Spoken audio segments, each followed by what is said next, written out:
হযরত বাইজিদ বুস্তামি ছোট্ট বাচ্চা ছেলে, গভীর রাত্রে মা অসুস্থ, পানির পিপাসায় জেগে উঠেছেন। বাবারে পিপাসায় শেষ হয়ে গেলাম, পানি দাও। ছেলে ঘরের ভিতরে পানি না পেয়ে বাইরে দৌড়াদৌড়ি করলেন।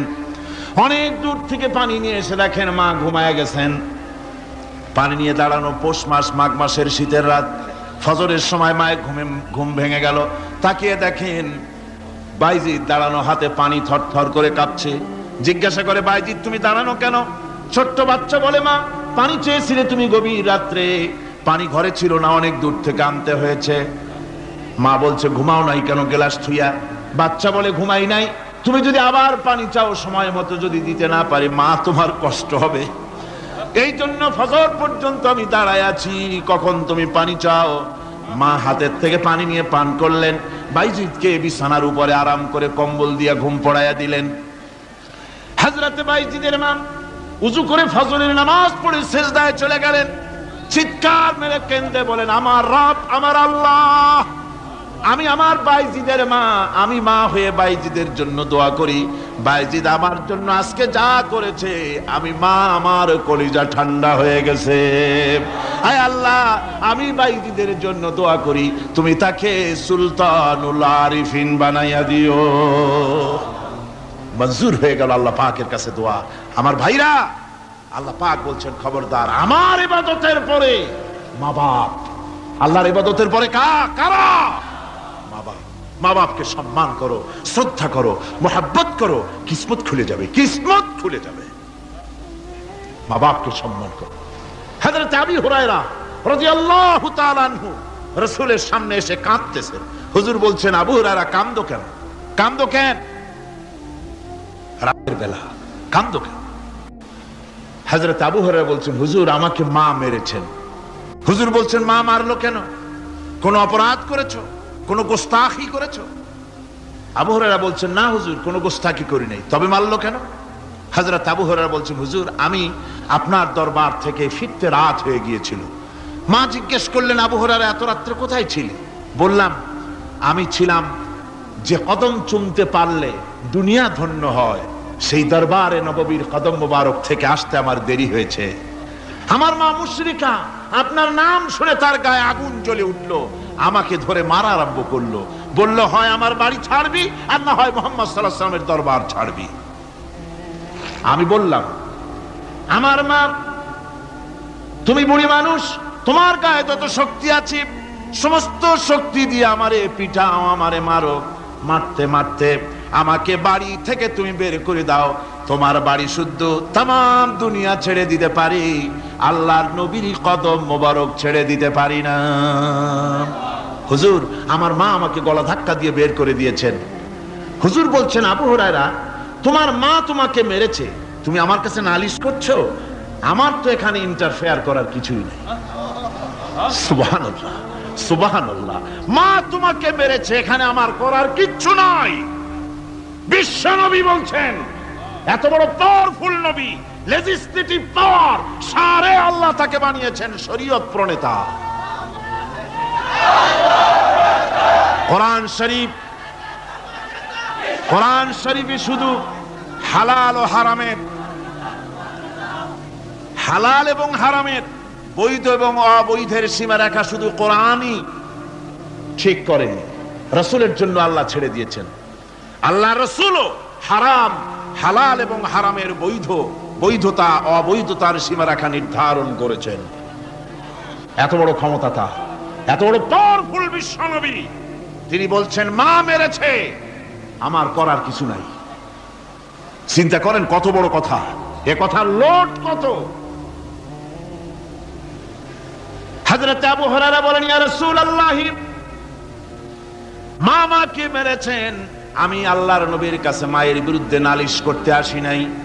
বললেন, কেন এসেছো? হযরত আবু হুরায়রা বলেন, হুজুর এসেছি একটা কারণে, আমি জানি আল্লাহ নবী যদি আল্লাহর দরবারে হাত উঠায়া কোনো জিনিস বলে, আল্লাহ রাব্বুল আলামিন সঙ্গে সঙ্গে মঞ্জুর করে নেন। হুজুর আমি এসেছি, মেহেরবানি করে দোয়া করুন আমার মাকে যেন আল্লাহ হেদায়েত নসিব করে দেন। আল্লাহ নবী হাত উঁচু করে বললেন, আল্লাহুম্মা হিদি উম্মা আবি হুরায়রা, আয় আল্লাহ আমি দোয়া করি আবু হুরায়রার মাকে তুমি হেদায়েত নসিব করে দাও। রাসূলুল্লাহ দোয়া করছেন আর আবু হুরায়রা সমানে দৌড়াচ্ছেন। তিনি দৌড়াচ্ছেন, পিছন থেকে কয়েকজনে আবু হুরায়রার জামা টেনে ধরেছে, দৌড়ো। তাদের জানা আবু হুরায়রা খুব ভদ্রলোক মানুষ, কোন ঝড় ঝামেলার মধ্যে থাকে না, রাগ সাগ করে না, চিৎকার মারে না, দৌড় মারে না, এত ভদ্র শরীর, দৌড়ায় কেন? না জানি কোন বিপদ বুঝি ঘটে গেছে। পিছন থেকে জামা টেনে ধরে বলে দৌড়াও কেন? হযরত আবু হুরায়রা জামা সাহাবীর হাত থেকে ছিনায় নিয়ে বলেন, জামা ছেড়ে দাও, আমাকে দৌড়াতে দাও। আমি দৌড়াইয়া বাড়ি যে দেখতে চাই, আমি দৌড়াইয়া আগে আমার বাড়ি পৌঁছতে পারলাম না, আমি যাওয়ার আগে আমার আল্লাহর নবীর দোয়া আমার বাড়ি পৌঁছে গেছে, আমি এইটা দেখতে চাই। হযরত আবু হুরায়রা বাড়িতে গিয়ে দরজা নক করলেন, ভেতর থেকে আওয়াজ এলো, কে? হযরত আবু হুরায়রা বলেন, মা আমি তোমার আবু হুরায়রা ফিরে এসেছি। মা বলছেন, বাবা অপেক্ষা করো, দরজা খুলতেছি। হযরত আবু হুরায়রা বলেন, মায়ের গলার আওয়াজের ভিতরে শিরকিয়াতের কর্কশতা পেলাম না, মায়ের গলার আওয়াজের ভিতরে তাওহীদের গন্ধ পেলাম। আমার মনে হলো নবীর নিক্ষিপ্ত তীর তার নিশানায় পৌঁছে গেছে। কিছুক্ষণ পর মা আমার বেরিয়ে এলেন, মাথা থেকে চুলের থেকে বুড়ি মানুষ, সাদা চুলের ভিতর থেকে পানি পড়তেছে। মা বলল, বাবারে তোমারে মারার পর আমি বড় অনুতপ্ত হয়েছি, অনুশোচনা করেছি, আমি গোসল করেছি, মনে মনে ভাবলাম আমার ছেলে তো কোনো খারাপ জায়গায় যায় নাই, কেন তারে মারলাম? আমি বড় লজ্জায় পড়েছি তোমারে মেরে। ও আমার আবু হুরায়রা, আমি গোসল করেছি, পবিত্র হয়ে গেছি, জলদি করে আমাকে নিয়ে চলো বিশ্ব নবী জনাবে মুহাম্মদুর রাসূলুল্লাহর দরবারে। হযরত আবু হুরায়রার মা ঘোষণা করলেন, আশহাদু আল্লা ইলাহা ইল্লাল্লাহু ওয়াহদাহু লা শারীকা লাহু ওয়া আশহাদু আন্না মুহাম্মাদান আবদুহু ওয়া রাসূলুহু।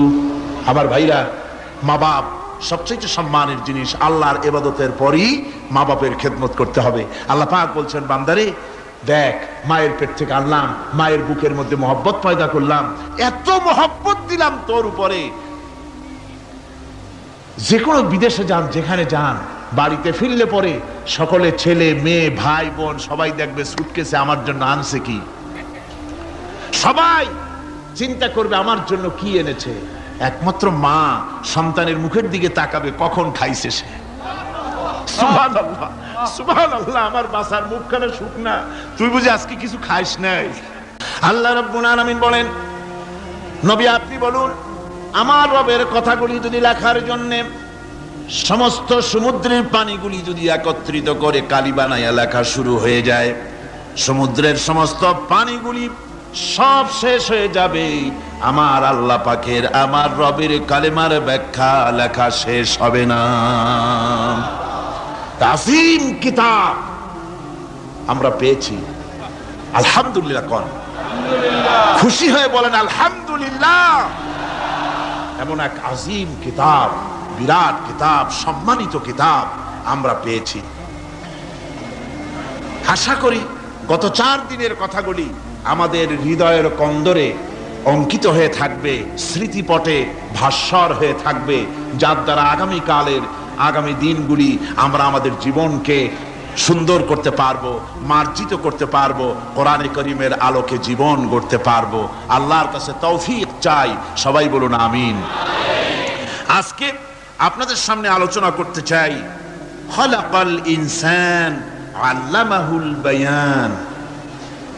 তিনি মানুষ সৃষ্টি করেছেন। আজকে আপনাদের সামনে বলা হবে মানব সৃষ্টি রহস্য।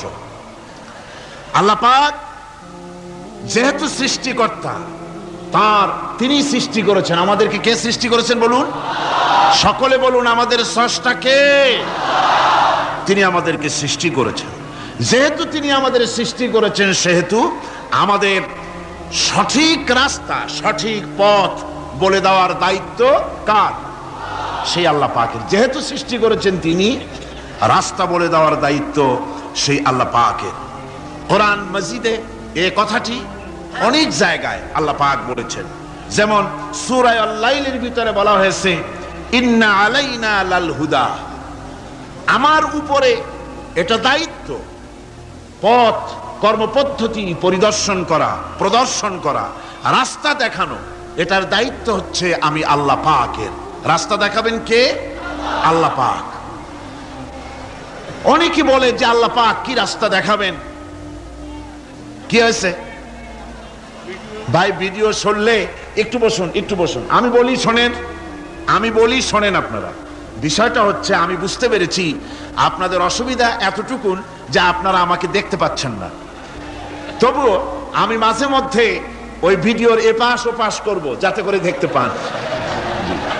ভিডিওটা সরাবার জন্য অনুরোধ করবেন না, কারণ এই ভিডিওর মাধ্যমে আপনারা তো সরাসরি তাফসীর শুনছেন আর দেখছেন। এই ভিডিওর মাধ্যমে গোটা পৃথিবীতে বাংলাদেশি মুসলমান দুনিয়ায় যত জায়গায় আছে এই ভিডিও চলে যাচ্ছে, ইউরোপে, আমেরিকায়, মধ্যপ্রাচ্যে। আর এর দ্বারা অনেক ইহুদি, অনেক খ্রিস্টান, অনেক বৌদ্ধ, অনেক হিন্দু, অনেক মজুসি ইসলাম কবুল করার সুযোগ পাচ্ছে। বলেন রব্বানা লাকাল হামদ। একটুখানি আমাকে না দেখার এই কষ্টটুকুন বরদাস্ত করুন, একটু ধৈর্য ধরুন, তবু আমি আপনাদেরকে উকি ঝুঁকি মারবো যেন দেখতে পান।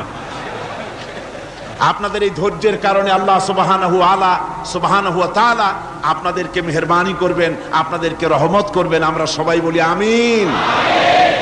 ভাইরা আমার, আল্লাহ পাক পথ দেখিয়েছেন, আল্লাহ পাক রাস্তা দিয়েছেন। মরুভূমির ভিতরে যে রব্বুল আলামিন পথের নিশানা তৈরি করে দিলেন, যেখানে গভর্নমেন্ট রাস্তা বানাতে পারে না, মরুভূমির ভিতরে যিনি পথের নিশানা বানালেন মানুষ যেন না হারায়। যে আল্লাহ রাব্বুল আলামিন দুর্গম পাহাড়ের ভিতরে গিরিপথ তৈরি করে দিলেন মানুষ যেন হারায় না যায়। সমুদ্রের ভেতরে নাবিকরা দিনের বেলায় সূর্যের আলো দেখে পথ চলে, রাতের আধারে সে যেন গভীর সমুদ্রের ভিতরে হারায় না যায়। আল্লাহ তাই আকাশের ভিতরে তারকা মণ্ডলী খচিত করে রেখেছেন। সমুদ্রের নাবিকেরা, জাহাজের নাবিকেরা তারকা দেখে দেখে পথ নির্ণয় করে নেন। যে মাবুদ রাস্তা বানালেন জঙ্গলের ভিতরে, পাহাড়িয়া এলাকার ভিতরে, যে মহান প্রভু রাস্তা বানালেন, নিশানা বানালেন মরুভূমির ভিতরে, যিনি রাস্তা দেখায় দিলেন গভীর সমুদ্রের ভেতরে, সেই আল্লাহ রাব্বুল আলামিন। আমরা দুনিয়ার বুকে মানুষেরা অন্ধকারে মরবো, রাস্তা হবে না, এমনটি তো হতেই পারে না। আল্লাহ রাব্বুল আলামিন আমাদের জন্য রাস্তা বানায়েছেন। মহান আল্লাহ রাব্বুল আলামিন বলেন ওয়া আলাল্লাহি কাসদুস সাবিলি ওয়া মিনহা জাইরুন। আল্লাহ পাক বলেন সোজা রাস্তা, সোজা পথ বলে দেওয়ার দায়িত্ব আমি আল্লাহর। যেখানে রয়েছে অসংখ্য বাঁকা পথ, অসংখ্য বাঁকা পথ যেখানে, যে পৃথিবীতে, সেখানে সোজা রাস্তা বলে দেওয়ার দায়িত্বটা কার? জোরে বলেন কার? আল্লাহ শুধু সৃষ্টি করেন না, সৃষ্টি করেন, শিক্ষা দেন, পথ বলে দেন, পথটাও বাকি রাখেন না, পথটাও তিনি বলে দিয়ে দেন। হযরতে মূসা আলাইহিস সালামের কাছে ফেরাউন প্রশ্ন করলো, তুমি যে রবের দাবি করছো যে একজন রব আছেন, সে রবের পরিচয় কি? তোমার সেই রব কে? হযরতে মূসা আলাইহিস সালাম যে জবাবটা দিলেন, কি সুন্দর জবাব! এক কথার ভিতরে সমস্ত কথা সন্নিবেশিত হয়ে গেছে। ফেরাউনের প্রশ্নের জবাবে রব কে, এ কথার জবাব দেওয়া যায়, হাজার হাজার পৃষ্ঠা লেখা যায়। রবকে, তার পরিচিতি। আমি যদি এখন শুধু রব শব্দের ব্যাখ্যা করি, তাফসীর করি, রাত শেষ হয়ে যেতে পারে, ইনশাআল্লাহ ব্যাখ্যা দেওয়া যাবে। কিন্তু মূসা আলাইহিস সালাম কি সুন্দর একটা জবাব দিয়া দিলেন রবকে। শোনো, রব্বুনাল্লাযী আ'তা কুল্লা শাইইন খালকাহু সুম্মা হাদা। রব হচ্ছেন সেই, আমার প্রভু হচ্ছেন তিনি, যিনি সমস্ত সৃষ্টিকে, সমস্ত মাখলুকাতকে যিনি সৃষ্টি করেছেন, আর সৃষ্টি করার পর তার চলার জন্য পথ তৈরি করে দিয়েছেন। তিনি হচ্ছেন আল্লাহ পাক, যিনি সৃষ্টি করেন আর পথের দিশা দেন। তিনি হচ্ছেন আল্লাহ পাক, তিনি হচ্ছেন রব। শুধু বানান না, বানাবার পরে তার প্রয়োজনটাও মিটায় দেন। হে মানুষ, তোমরা কিভাবে কুফরি করো, অস্বীকার করো, আল্লাহর সাথে নাফরমানি করো? কিভাবে করো? যে আল্লাহ তোমাকে, তুমি ছিলে মৃত্যু, তোমাকে আল্লাহ পাক জিন্দা করেছেন, এই জিন্দা থেকে আবার মৃত্যু করবেন, আবার মৃত্যু থেকে তোমাদেরকে জিন্দা করবেন, আবার সেই আল্লাহর কাছে তোমাদেরকে ফিরে আসতে হবে। সুতরাং মানুষ জন্মের পূর্বে সব মৃত্যু ছিল, একথা তো আজ বিজ্ঞানসম্মত কথা, বৈজ্ঞানিক সত্য কথা। মানুষ জন্মের আগে মৃত্যু ছিল। কিভাবে? মানুষের উৎপত্তি কোত্থেকে এলো? কোরআনে কারীম তা পরিষ্কার করে বলছে। তোমাকে কিভাবে সৃষ্টি করেছে তুমি দেখো। সন্তান মায়ের জরায়ুতে আসার পূর্বে সে ছিল পিতার শুক্রকীট আর মায়ের ডিম্বাণু, অর্থাৎ স্পার্মটোজন এবং ওভাম, এই দুটি জিনিসের মধ্যে সে বিভক্ত ছিল। মায়ের বক্ষপিঞ্জর এবং পিতার পৃষ্ঠদেশ থেকে সবেগে নির্গত এক ফোঁটা পানি দিয়ে আমি আল্লাহ পাক তোমাকে সৃষ্টি করেছি। কোরআনে কারীম বলছে, হাল আতা আলাল ইনসানি হিনুম মিনাদ দাহরি লাম ইয়াকুন শাইআম মাযকুরা। মানুষের জীবনে কি এমন এক সময় এসেছিল না যখন সে উল্লেখযোগ্য বিষয় বস্তু হিসাবে পরিগণিত ছিল না? তোমার নাম ছিল না, পরিচয় ছিল না, কিছুই ছিল না, দুনিয়ার কেউ তোমাকে জানতো না, শুনতো না। আমি আল্লাহ পাক তোমাকে সৃষ্টি করেছি। তুমি কোত্থেকে এলে? কোরআনে কারীম থেকে তা জেনে নাও। আল্লাহ রাব্বুল আলামিন বলেন, ইন্না খালাকনাকুম মিন তুরাবিন সুম্মা মিন নুতফাতিন সুম্মা মিন আলাকাতিন সুম্মা মিন মুদগা। আমি রব্বুল আলামিন তোমাকে সৃষ্টি করেছি, মাটির উপাদান দিয়ে তৈরি করলাম। মা বাপের, পুরুষের স্পার্মটোজন আর মহিলাদের ওভাম দুটোতে মিলে মায়ের গর্ভের ভিতরে নাপাক পানি ফোঁটাকে জমাট রক্তে পরিণত করে দিলাম। এই জমাট রক্তকে গোশত বানালাম, কচি কচি হাড় দিয়ে একটা বডি, একটা স্ট্রাকচার তৈরি করলাম। তারপরে ফাকাসাউনাল ইযামা লাহমা, গোশত দিয়ে, রক দিয়ে, চামড়া দিয়ে সুন্দর করে ছাউনি দিয়া মায়ের গর্ভের ভিতরে আমি আল্লাহ রব্বুল আলামিন তোমাকে বানাইছি। মায়ের পেটের ভিতরে ফি কারারিম মাকিন, একটি সুরক্ষিত জায়গায় তোমাকে আমি রেখে দিলাম, যেখানে কোনো রোগ, কোনো জার্ম যেখানে পৌঁছতে পারবে না, কোনো অসুবিধা হবে না। এমন একটা জায়গায়, এমন একটা ইন্টেনসিভ কেয়ার ইউনিটের ভিতরে রেখেছি। সুবহানাল্লাহ ওয়া বিহামদিহি। একটা ইন্টেনসিভ কেয়ার ইউনিট, যেখানে কোনো রকমের কোনো জার্ম প্রবেশ করে বা করবার কোনো ক্ষমতা নাই কারো। এমন একটা যে একটা প্যাকেট, সুন্দর একটা প্যাকেট, একটা কভারের মধ্যে তোমাকে তৈরি করা হলো মায়ের পেটের মধ্যে। তারপরে আজকে তুমি কুফরি করতেছো, আজকে আমাকে অস্বীকার করছো। ওই গর্ভের ভেতরে আমি ইচ্ছে করলে রক্তের পিণ্ডের আকারে মায়ের গর্ভ থেকে আবর্ষণ করে দিতে পারতাম, দুনিয়ার মুখ দেখতে পারতে না। মায়ের পেটের ভেতর থেকে মরা সন্তান হিসাবে বের করে দিতে পারতাম, বিকলাঙ্গ করে বের করে দিতে পারতাম, পঙ্গু করে বের করতে পারতাম। পারতেন না? আমার ভাইরা, আমার নিজের জীবনে এক দৃষ্টান্ত আমি প্রায় বলি লোকদেরকে। ছোটবেলায় মাদ্রাসা থেকে বাড়ি ফিরতেছি, তখন গয়নার নৌকা, লঞ্চ নাই, নৌকা। সেই নৌকা বিরাট লম্বা নৌকা, 4-5 জনে দাঁড় বায়, বড় বড় লম্বা লম্বা দাঁড়, ছিপ নৌকা, খুব লম্বা নৌকা। এই নৌকাগুলি প্যাসেঞ্জার বহন করে। স্টেশন আসতে পরে ঢোল পিঠায়, মানুষ এসে ওঠে। রাতের বেলায় চলতে হয়, রাতেই এগুলো চলতো বেশি, আজকাল এগুলি আর নাই। সেই নৌকার মাঝখানে থাকতো বাঁশ পোতা, দুই দিকে মানুষ শোবে, নৌকার দুই দিকে মাথা দিয়ে, একদিকে পা দিয়ে শোবে। ছাত্র জীবন, শুয়ে আছি এরকম করে, কিন্তু পা লম্বা করা যায় না, পা লম্বা করলে আর একজনের বুকের উপরে গিয়ে ওঠে। এভাবে করে পা কতক্ষণ গোটো করে রাখা যায়? কিছুক্ষণ পর মনের মধ্যে চিন্তা জাগলো যে আল্লাহ, হাঁটুতে তো ব্যথা করতেছে, এই হাঁটুগুলি যদি নাট বল্টুর মতো মোড়ায় মোড়ায় খোলার সিস্টেম করে দিতে, তাহলে তো এখন কষ্ট হতো না। ঠ্যাংডারে মোড়াইয়া খুলিয়া তারপরে ব্যাগের মধ্যে ভরিয়া বালিশের কাজে হতো, ঠ্যাংও ব্যথা করতো না। ছাত্র হলে যত চিন্তা মাথার মধ্যে আসে, এইসব চিন্তা, কেনুর মধ্যে একটা মুড়ি পেঁয়াজ হইলে ভালো হইতো, এইসব চিন্তা করতেছি।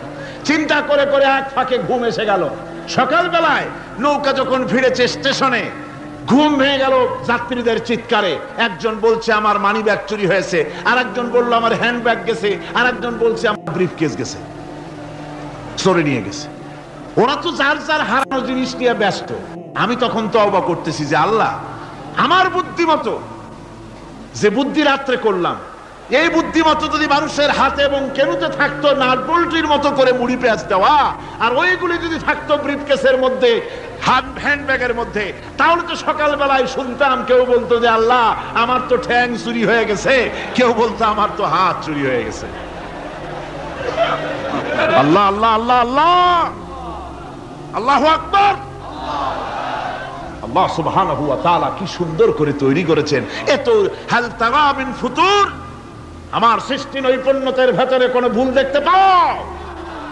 কোনো ভুল পাবে না। আমার সৃষ্টি নৈপুণ্যতার ভেতরে কোনো ভুল নাই। সুবহানাল্লাহি বিহামদিহি, সুবহানাল্লাহি বিহামদিহি। এত সুন্দর করে আল্লাহ সুবহানাহু ওয়া তাআলা মানুষ সৃষ্টি করলেন। খলাকাল ইনসান আল্লামাহুল বায়ান। তিনি মানুষকে কথা বলা শিখিয়েছেন, তিনি মানুষকে সৃষ্টি করেছেন এত সুন্দর করে, চামড়া দিয়ে, সুন্দর করে চোখ দিয়ে, চুল দিয়ে, মুখ দিয়ে, কি সুন্দর করে বানিয়েছেন। সুবহানাল্লাহ। দেখুন, পায়ের তালুর চামড়া একরকম, তলার চামড়া আর এক রকম, বুকের চামড়া একরকম, পিঠের চামড়া আর এক রকম, ঠিক কিনা কর? পায়ের উপরের যে চামড়া, ওই চামড়াটা যদি পায়ের তলায় হতো, 2 দিনও হাঁটা যেত না, প্রতি সপ্তাহে 3 বার করে হাফসুল করা লাগতো। কোন ঠিক কিনা? আল্লাহ সুবহানাহু ওয়া তাআলা যেখানে যেটা দরকার তাই দিয়েছেন। আর ওরা বলে কি, কয় যে আল্লাহ নাই, দেয়ার ইজ নো গড। ছাগল কোথাকার। গ্যাগারিন বলেছেন, ইউরি গ্যাগারিন প্রথম মহাশূন্যচারী, মহাশূন্য পরিভ্রমণ করে এসে বললেন যে মহাশূন্যের লক্ষ লক্ষ মাইল পরিভ্রমণ করে এলাম। মহাশূন্যে হিন্দুরা যাকে ভগবান বলে, খ্রিস্টান যাকে গড বলে, মুসলমানেরা যারা আল্লাহ বলে, এই লক্ষ লক্ষ মাইলের কোন জায়গায় অস্তিত্ব দেখলাম। কিসের আল্লাহ, কিসের গড? নাউযুবিল্লাহি মিন যালিক। কত বড় ছাগল! তুমি দেখ আল্লাহ রে, তুমি তো নিজের শরীরই নিজে দেখো না। আমরা কি আমাদের নিজের শরীরটা দেখি? আয়নার সাহায্য ছাড়া ঘাড়টা কেমন, হিপটা কেমন, ব্যাকটা কেমন, পেছনের উরুটা দেখতে কেমন, আজ পর্যন্ত আয়নার সাহায্য ছাড়া দেখতে পারি নাই। নিজের শরীরটাই দেখতে পারি নাই, আর এই শরীরের স্রষ্টাকে দেখতে চাই। সাহস তো কম না পাগলের। আল্লাহ সুবহানাহু ওয়া তাআলা তিনি মানুষকে সৃষ্টি করেছেন, কত সুন্দর করে তিনি বানিয়েছেন। একবার লক্ষ্য করে দেখো, শুকরিয়া আসবে আল্লাহর দরবারে, মাথা নত হয়ে আসবে। কি সুন্দর করে আল্লাহ পাক বানিয়েছেন।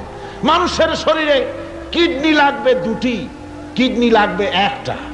কিডনি কি? কিডনি হচ্ছে আপনার পেশাবকে ছেঁকে বের করে দেয়, একটা দারুণ জিনিস আপনার শরীরের জন্য। কিডনি যদি ইনঅ্যাক্টিভ হয়ে যায়, হাত পায়ে পানি এসে হাত পা ফুলে আপনি মৃত্যুর দিকে এগোতে থাকবেন।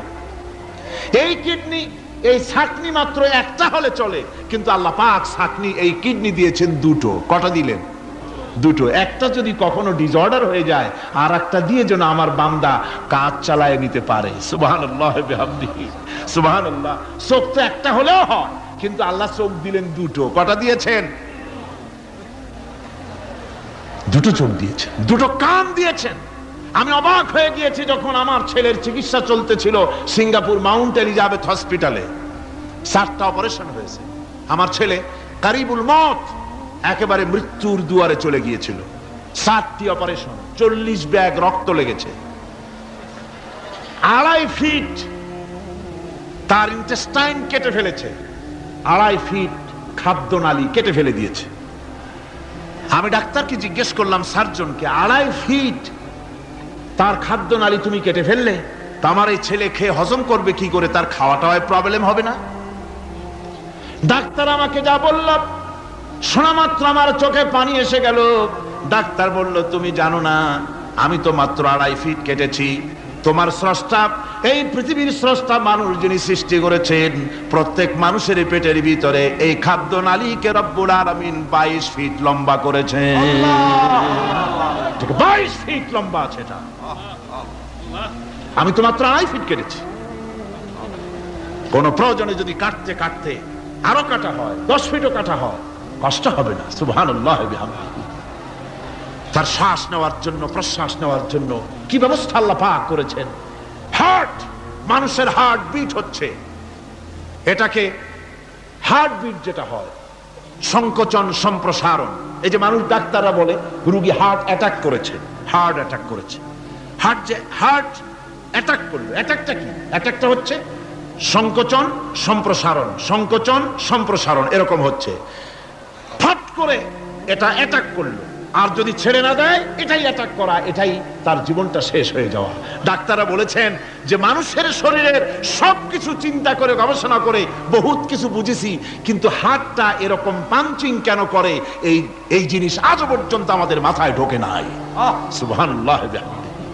আল্লাহ পাক কি সুন্দর করে এই পাঞ্চিং এর মাধ্যমে, হার্ট যেভাবে করতেছে, এই পাঞ্চিং এর মাধ্যমে সমস্ত শরীরের রক্তগুলি পা থেকে শুরু করে মাথা পর্যন্ত সব ছড়িয়ে দেওয়া হচ্ছে, এভাবে ছড়িয়ে দেওয়া হচ্ছে, যাতে করে মানুষ জীবিত থাকে, শরীরের রক্ত গরম থাকে, হিম শীতল হয়ে মানুষ যেন মারা না যায়। এই জন্য আল্লাহ সুবহানাহু ওয়া তাআলা এত সুন্দর ব্যবস্থা করেছেন।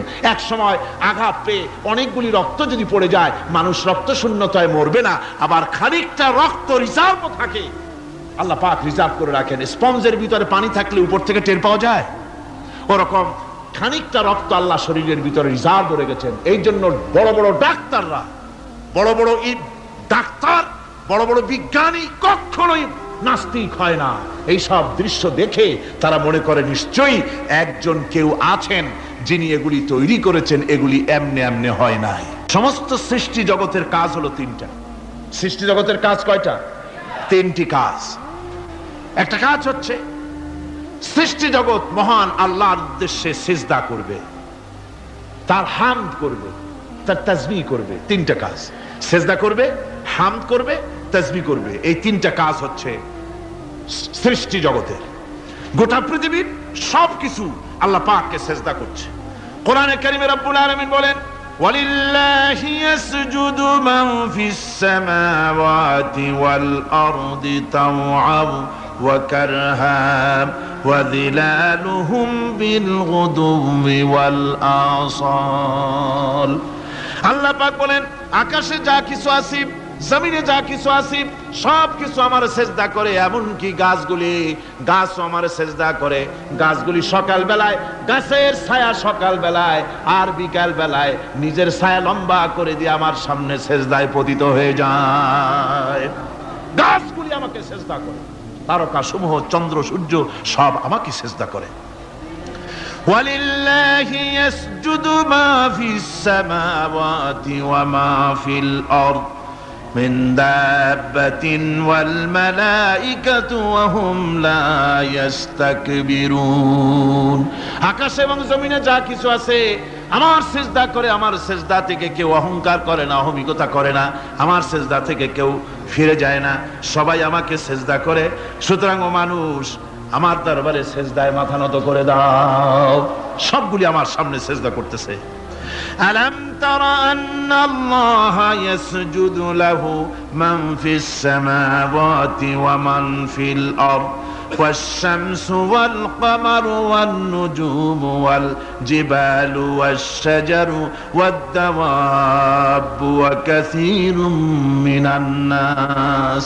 আল্লাহ পাক বলছেন, আকাশ এবং জমিনে যা আছে সব আমাকে সেজদা করছে। চাঁদে, সূর্যতে, গাছপালায়, পাহাড় পর্বতে সবকিছু, সমস্ত প্রাণী জগৎ পর্যন্ত, চতুষ্পদ জন্তুগুলি পর্যন্ত আমি আল্লাহকে সেজদা করে। সুবহানাল্লাহ। আমার বন্ধুগণ, এরপরে সর্বশেষ আমি শেষ করে এনেছি, আর মাত্র 2টি আয়াত আপনাদের সামনে বলে আমরা যাব আকর্ষণীয় মুনাজাতের দিকে ইনশাআল্লাহ। সবাই বলেন ইনশাআল্লাহ। আল্লাহ রাব্বুল আলামিন এবার বলেন, ওয়াল আরদা ওয়াদাহা লিল আনাম ফিহা ফাকিহাতু ওয়ান নাখলু যাতুল আকমাম। আল্লাহ পাক বলছেন, পৃথিবীকে তিনি সমস্ত সৃষ্টির জন্য এই পৃথিবী বানিয়েছেন। আনাম, আনাম শব্দের অর্থ হচ্ছে জীব, জানদার। যত জানদার আছে সমস্ত জানদারদের জন্য আল্লাহ পাক এই পৃথিবীকে বানিয়েছেন। অর্থাৎ যাদের প্রাণ আছে, প্রাণী সময়ের জন্য আল্লাহ যা সৃষ্টি করেছেন সেটা হলো এই পৃথিবী। এই পৃথিবী ছাড়া অন্য কোথাও কোন প্রাণী বসবাসের উপযোগী করে আল্লাহ তৈরি করেন নাই। এই পৃথিবীটা কি আল্লাহ পাক প্রাণীদেরকে বসবাসের উপযোগী করে তৈরি করেছেন। তারপরে বলছেন পৃথিবী তো তৈরি করলাম, এরপরে আমি তাদের সমস্ত খাবার দাবারের ব্যবস্থাও করেছি। খেজুরগুলিকে আমি প্যাকেট করে তোমাদের সামনে দিয়েছি, আচ্ছাদন দিয়ে দিয়েছি। খেজুরের কথা এখানে বলা হয়েছে, শুধু খেজুর নয়, খেজুর, আঙ্গুর, বেদানা, আপেল, যত খাবার আমাদের সামনে আল্লাহ দিয়েছেন সমস্ত খাবারগুলি প্যাকেট করা। জোরে বলেন, কি করা?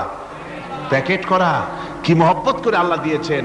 কলা বলেন, তাল বলেন, বেল বলেন, সব খাবারগুলিকে আল্লাহ পাক প্যাকেট করে মানুষের সামনে হাজির করেছেন। কারণ ওয়ালাকাদ কাররামনা বানি আদমা, যেহেতু আদম সন্তানকে আমি সম্মানিত করেছি, তাই আদম সন্তানের সামনে, ভদ্র সম্মানিত মেহমানের সামনে যত খাবার দিলাম সব খাবারগুলিকে আমি গুছিয়ে সুন্দর করে সাজিয়ে আমি কভার করে তোমার সামনে পেশ করেছি। ওয়াল হাব্বুজুল আসফি ওয়ার রাইহান, এরপরে দানা দিয়েছি, ভুসি দিয়েছি। দানা হচ্ছে মানুষের খাবার, ভুসি হচ্ছে পশুর খাবার। এই মানুষের খাবার, পশুর খাবার সবকিছু আমি পরিবেশন করেছি। এরপর আল্লাহ বলছেন ফাবিআইয়ি আলা'i রাব্বিকুমা তুকাযযিবান। পড়েন ফাবিআইয়ি আলা'i রাব্বিকুমা তুকাযযিবান।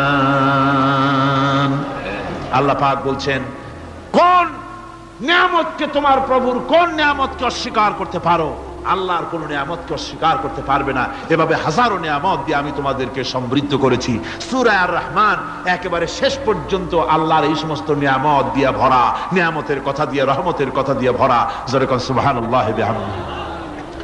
এই কোরআন, যে কোরআন আল্লাহ আমাদের শিক্ষা দিলেন, এই কোরআন অনুযায়ী দয়া করে যে কোরআন দিলেন, যাতে অর্থনীতি আছে, সমাজনীতি আছে, রাজনীতি আছে, যাতে মানুষের পারিবারিক জীবন আছে, সবকিছু যে কোরআনে আছে। এই কোরআন দিয়ে রাসূলুল্লাহ একটা সমাজ তৈরি করেছিলেন যেখানে চুরি ছিল না, ডাকাতি ছিল না, জেনা ব্যভিচার ছিল না। ওরকম একটি সমাজ বাংলাদেশে প্রতিষ্ঠিত হোক, এটা কি আপনারা চান? কারা কারা চান? দেখতে চাই। আমার ভাইরা, আল্লাহ পাক শিখাচ্ছেন, বান্দা তোর মা বাপের জন্য আমার কাছে দোয়া কর। আল্লাহ রব, আয় আমার প্রভু, আমার মা বাপ যেমন ছোটবেলায় আমাকে স্নেহের কোলে লালন পালন করেছে, আয় আমার আল্লাহ তুমি আমার মা বাপকে তোমার রহমতের কোলে লালন পালন করো। আল্লাহ শিখাই দিয়েছেন। আমার ভাইরা, প্রত্যেক নামাজের পরে এই দোয়াটা ভুলে যাবেন না। ভুলে যাবেন? ভুলে যাবেন? আমার ভাইরা, আমার বোনেরা, সবাই প্রত্যেক নামাজের পরে পড়বেন রাব্বির হামহুমা কামা রাব্বায়ানি সগীরা। এই দোয়া করতে কেউ ভুলে যাবেন না। আল্লাহ রাব্বুল আলামিন বলে, বান্দারে ওয়া ওয়াসাইনাল ইনসানা বিওয়ালিদাইহি ইহসানা হামালাতুহু উম্মুহু কুরহা ওয়া ওয়াদাতুহু কুরহা। আল্লাহ পাক বলেন, আমি পৃথিবীর সমস্ত মানব মণ্ডলীকে উপদেশ দিয়েছি, মা বাপকে সম্মান করো, শ্রদ্ধা করো, তাদের উপকার করো। তার কারণ হলো তোমার মা তোমাকে গর্ভে ধারণ করেছে অত্যন্ত কষ্টের সাথে। আল্লাহ বলতেছেন, মা তোমাকে গর্ভ ধারণ করেছে অত্যন্ত কষ্টের সাথে, এরপরে তোমাকে ডেলিভারি করেছেন অত্যন্ত কষ্টের সাথে, তোমাকে ডেলিভারি করেছেন। আমার ভাইয়েরা, জনাব অধ্যাপক মফিজুর রহমান সাহেব আমাকে বলছেন যে মাহফিলের চতুর্দিকে ওনাদের কাছে রিপোর্ট এসেছে এক শ্বাসরুদ্ধকর পরিবেশ সৃষ্টি হয়ে গিয়েছে। মহিলাদের ভেতরে 3 জন নাকি সেন্সলেস হয়ে পড়েছেন, এত প্রচন্ড ভিড় হয়েছে সেখানে। আপনারা দোয়া করুন আল্লাহ যেন এই মাহফিলকে সুন্দর রূপে পরিচালিত করে দেন, রহমতের হাওয়া যেন বহায় দেন। জোরে কোন আমিন, আরো জোরে কোন আমিন। আমি দেখতে পাচ্ছি আপনারা ঠাসাঠাসি করে বসেছেন, তারপরেও আল্লাহ পাক কোরআন শরীফে বলেছেন, তোমরা যদি অপর ভাইকে একটু জায়গা করে দাও, নিজের জায়গা কম করে, আল্লাহ বেহেশতের মধ্যে তোমার জায়গা বাড়াই দিবেন। আল্লাহ পাক কোরআন শরীফে বলেছেন। আমি সমস্ত মুসলমান, একজনও দাঁড়াবেন না, এক বান্দাও দাঁড়াবেন না। বসা অবস্থায় আপনারা সামনের দিকে চেপে আসেন। এই মঞ্চের দিকে বসা অবস্থায় সমস্ত মানুষ নড়ে চড়ে বসেন, হরকতে বরকত হবে, নড়ে চড়ে বসেন। আর এই ফাঁকে দাঁড়াবেন না, খবরদার। বসা অবস্থায় মঞ্চের দিকে চেপে আসেন আর জোরে সোরে মহব্বতের সাথে জিকির করেন লা ইলাহা ইল্লাল্লাহ। গভীর রাত্রে মানুষ সব ঘুমায় যায়, গর্ভবতী মা ঘুমাতে পারে না, সন্তান পেটের ভিতরে হাঁটু দিয়া গুতা মেরেছে, পা দিয়া লাথি মেরেছে। মা চরম শীতের রাত্রে, প্রচন্ড শীতের রাতে গায়ের লেপটা সরায় দিয়া মা একবার দাঁড়ায় আর একবার বসে, একবার দেওয়ালের সাথে হেলান দিয়া দাঁড়ায়, কষ্ট করে রাতটারে কাটায় দেয়। আবার সারাদিন সংসারের জন্য কাজ করেছেন, রান্না বান্না করেছেন মা, সকলকে খাওয়াইয়া মা শেষের দিকে খেতে গেছেন। যখন নিজে খেতে গেলেন, খাবারের ক্ষুধা নিয়ে পেট ক্ষুধা নিয়ে খেতে বসেছেন, পেটের ভিতরে সন্তান লাথি মেরেছে, পেটের মধ্যে ঘুষা মেরেছে, হাঁটু দিয়া গুতা মেরেছে, ভরা পেটে পেটের ভিতরে সন্তান গুতা মারলো হাঁটু দিয়া, মাথা দিয়া। মা ক্ষুধা রয়েছে, পেটে খেতে পারলেন না, বেদনা শুরু হয়েছে। খাবারের থালাটা ঠেলে দিয়ে মা দাঁড়ালেন, বসলেন, চোখের পানি ফেললেন। এভাবে করে মা একটা দুইটা দিন নয়, 10টি মাস পর্যন্ত সন্তানটাকে পেটের মধ্যে নিয়ে, একটা জীবিত মানুষ আর একটা জীবিত সন্তান পেটের মধ্যে নিয়ে নড়াচড়া করছেন, চলাফেরা করছেন। কিতাবের মধ্যে এসেছে রাতের বেলায় মা যে ঘুমাতে পারেন না সন্তানের নড়াচড়ার কারণে, রাতভর ইবাদত করলে যত সওয়াব পাওয়া যেত আল্লাহ ওই সওয়াব মায়ের আমলনামায় লিখে দেন। সন্তান পেটে থাকার কারণে খেতে পারে না, পেট ভরে ক্ষুধায় কষ্ট পায় মা, এই জন্যে 10 মাস ধরে রোজা রাখলে যে সওয়াব হতো আল্লাহ রাব্বুল আলামিন মায়ের আমলনামায় রোজার সওয়াব লিখে দেন। 10 মাস পুরে গেল, সন্তান ডেলিভারির সময় চলে এলো। মায়ের মন বিমর্ষ, সন্তান ডেলিভারি হবে, না জানি মরে যাই নাকি, না জানি অপারেশন লাগে নাকি, কি অবস্থা হবে। মা খেতে পারে না, মুখটা শুকায়া যায়। ডেলিভারির সময় যখন আসে, মা বাবার কাছ থেকে বিদায় নিয়ে যায়, স্বামীকে একান্তে গোপনে ডেকে নিয়ে বলে, প্রাণের স্বামী, দীর্ঘদিন একসঙ্গে ঘর কন্যা করেছি, অপরাধ হয়ে যেতে পারে, আমারে মাফ করে দিও। আমার মনে হয় এবার আমি আর বাঁচবো না, সংসার থাকলো চাবি থাকলো সব বুঝে নাও, আমারে মাফ করে দিও। মা চলে গেল সতিকা গৃহে, ক্লিনিকে চলে গেল, অপারেশন থিয়েটারে চলে গেল, অথবা ডেলিভারির জায়গায় চলে গেল। ডেলিভারি পেইন শুরু হয়ে গেল, বেদনা শুরু হয়ে গেল। এক একটা বেদনা যেন মায়ের এক একটা মৃত্যু যন্ত্রণা শুরু হয়ে যায়। এমন যন্ত্রণা, প্রসব বেদনা দুনিয়ার ভুক্তভোগী মা ছাড়া আর কেউ জানে না। এই চরম বেদনার ভেতর দিয়ে, চরম কষ্টের ভিতরে মা যখন একটা বাচ্চা প্রসব করলো, জিহাদের ময়দানের মতো মা রক্তাক্ত হয়ে গেলেন, সন্তান দুনিয়ায় এলো। মা তখন অস্থির থাকেন। এত বড় বিরাট কষ্টের ভিতরে আল্লাহ রাব্বুল আলামিন বলেন, সন্তান যখন ডেলিভারি হয়ে গেল, মায়ের মনের ভিতরে আমি তখন এই ফিলিংস, এই টেন্ডেন্সি জাগ্রত করে দিই, দেখ কি হয়েছে। মা তখন দেখতে চায় কি হয়েছে। মায়ের সামনে যখন এত কষ্টের, হৃদয় রিংরণ, কলিজার 32টি নাড়ি ছেঁড়া যন্ত্রণার সন্তান যখন মায়ের চোখের সামনে আসে, আল্লাহ পাক বলেন, মা যখন তার ছেলের মুখের দিকে তাকায়, মেয়ের মুখের দিকে তাকায়, আল্লাহ বলেন 10 মাসের পেটে ধরা কষ্ট আর ডেলিভারির সব কষ্ট মায়ের মন থেকে মুছে ফেলে দেই। আল্লাহ রাব্বুল আলামিন বলেন, খবরদার দুনিয়ার মানুষ, এমন মায়ের সাথে নাফরমানি করবি না, এ মায়ের সাথে নাফরমানি করবি না, মাকে সম্মান করবি, মার কাছে দোয়া চাবি। দুনিয়ায় যদি সম্মান চাও, রিজেক্ট চাও, মায়ের পায়ে ধরে কাঁদো। নারীর মর্যাদা ইসলাম দেয় নাই, কে দিয়েছে? আল্লাহ দিয়েছেন, আল্লাহর রাসূল দিয়েছেন।